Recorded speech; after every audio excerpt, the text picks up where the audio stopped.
Used to taste that Chattanooga freight. Couple of kids in a Chevrolet. สบายดีพบกันอีกครั้งหนึ่งกับทีมงานพิกกี้ทูชาแนลมื้อนี้พวกเขาจะมาแนะนำการเฮ็ดเบอร์เกอร์ประยุกต์เนาะที่ว่าใส่ผักหอมแซ่บที่ว่าเขาปลูกหรือว่าบางคนอาจจะเอิ้นผักเบญจรงค์5สีเนาะหลังจากที่เขาได้ผักมาซี่เนาะจะเอาผักไปลวกออกมาแล้วเขาจะเอามายัดอยู่ในใส่ตัวเบอร์เกอร์นี้เนาะและหลังจากที่นำผักเบญจรงค์5สีหรือผักหอมแซ่บนั้นไปลวกแล้วเนาะมาเขาก็จะได้เป็นหน้าตาประมาณนี้แต่ส่วนประกอบเขาจะมีไข่ไก่2หน่วยเป็นขนมปังเนาะใครมักขนมปังแนวใดไส้แนวนั้นจะเป็นแท่งขนมปังแซนด์วิชกันก็ได้หรือว่าเป็นขนมปังแฮมเบอร์เกอร์หรือว่าอันนี้เขาก็ใส่เป็นขนมปังประมาณนี้ไข่กันเป็นแฮมเบอร์เกอร์แต่ว่าอันนี้คือรู้สึกว่าจะหนักกว่าหน่อยนึงแล้วก็จะมีถั่วดินคั่วแล้วก็บดเป็นยับๆมาแล้วก็มีซอสมะเขือแล้วก็มีน้ำสลัดยี่ห้อใดหรือว่ารสชาติใดก็ได้แล้วแต่มักแต่ว่าที่นี่เขาใส่เป็นน้ำสลัดน้ำมันงาเอาขั้นขั้นต่อไปเพื่อเสียเวลาเขาจะไปเฮ็ดไข่ข้นขั้นก่อนเนาะเพื่อที่จะมาเป็นตัวไส้ของตัวขนมปังนี้มาอีกด้านหนึ่งเนี่ยเขาจะตั้งหม้อเพื่อที่จะเฮ็ดไข่ข้นทั้งตั้งหม้อเฮ็ดไฟประมาณกลางๆเนาะใส่น้ำมันมะกอกลงไปพอประมาณ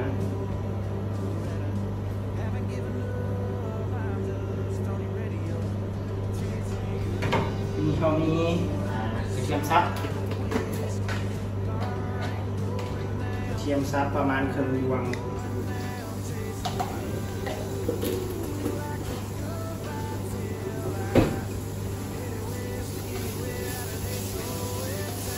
เขาจะเจียวกระเทียมให้หอมๆก่อนพอประมาณก็ต้องให้เหลืองไหล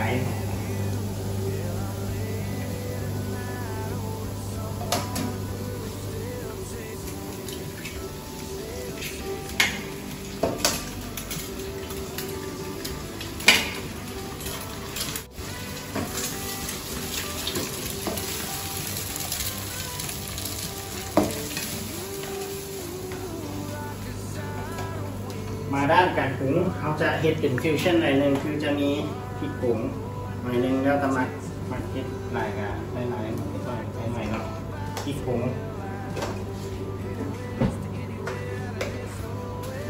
พริกไทยคือเก่าแล้วแต่มักหลายกันใส่หลาย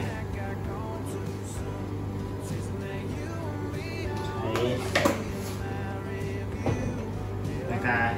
จะมีเกลือไข่หน่วยหนึ่งกับต่อยิบเกลือยิบหนึ่งประมาณ485 เมตรไข่2 ใบใส่เกลือ2 ยิบนึง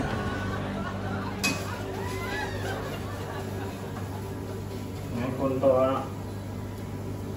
เพิ่มไฟหน่อยหนึ่งเพราะเมื่อกี้หลักมีไฟหน่อยหนึ่งยันไม่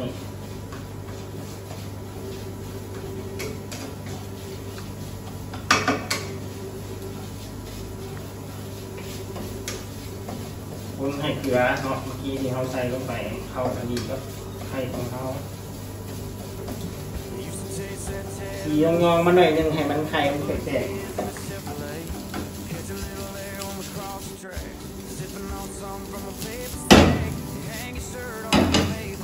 ปิดไฟแล้วต่อไปหลังจากที่เขาเห็ดไข่คนเรียบร้อยเนาะครั้งนี้เขาจะมาเห็ดน้ำปรุงเขาฮันก็เอาเนาะ1 ต่อ 1คือน้ำสลัดที่เขาเกี่ยวไว้ฮันประมาณ1 บวงเนี่ยเนาะ1 บวงซอสมะเขือซอสมะเขือเนาะ1 บวงสำคัญเนาะอันนี้ว่าใครมักซอสมะเขือก็ได้เดี๋ยวจะหมักทั้งหมักแบบให้ออกเผ็ดๆแล้วยังจะใส่ซอสมาให้ด้านนี้เขาจะมาเตรียมขนมปังเขาแม่นจะต้องได้เลเพราะใส่เราขนมปังเอาประมาณนี้แล้วก็เอาพ่วงไปได้ตัด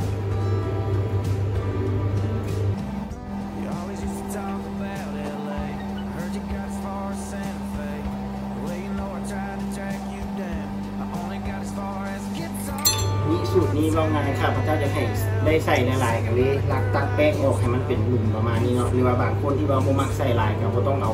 แป้งส่วนนี้ออกพัดที่เราเลือกได้เนาะพัดบินจะลง54ของเขาจะมาซอยประมาณนี้ซอยให้เป็นซ้อนพอดีแบบย่ำได้เนาะจะเอาแต่ส่วนตามมักก็ไปกระจับพักใส่เลยเรียนใส่อยู่ในอันตัวเขาโจกออกนี้เนาะใส่พักได้แล้ววันนี้อีกด้านหนึ่งของขนมปังเราจะเอาตัวไข่คนทั้งนั้นใส่ประมาณนี้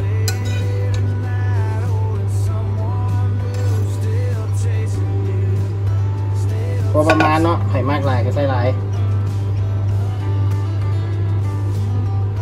ประมาณนี้เรียบร้อยหลังจากนั้นน้ำซอสที่เขาเขียนไว้เมื่อกี้เนาะคนเข้ากัน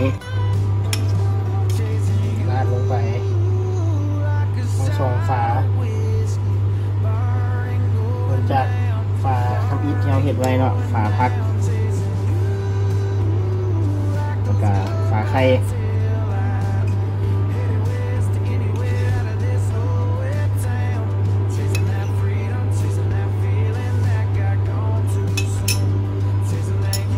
แล้วต่อไปก็คือ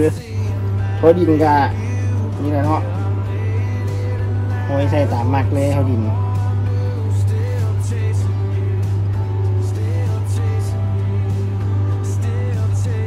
ประมาณนี้พอให้มีความกรุบกรอบแล้วก็หอมมันแล้วก็สุดท้ายก็คืองมเข้ากันแบบนี้เนาะออกมาเป็นแฮมเบอร์เกอร์ฟิวชั่นที่ว่าไส้พัดเป็นจะลง5 สีเป็นไส้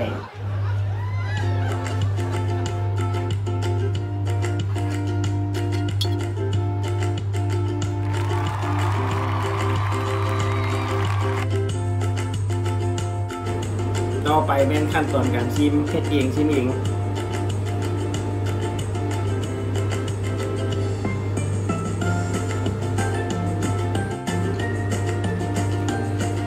รสชาติก็เป็นถ้าที่ว่ารสชาติก็เป็น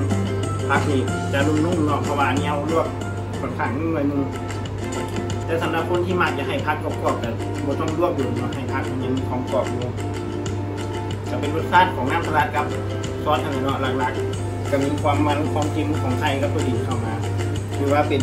อีกเมนูหนึ่งที่ว่าแนะนำให้เฮ็ดกินกับข้าวสารอาหารครบถ้วนเลย Chasing you like a shot of whiskey, burning, going down, burning, going down. Chasing you like those goodbye tail lights, headed west to anywhere out of this nowhere town. Chasing that freedom, chasing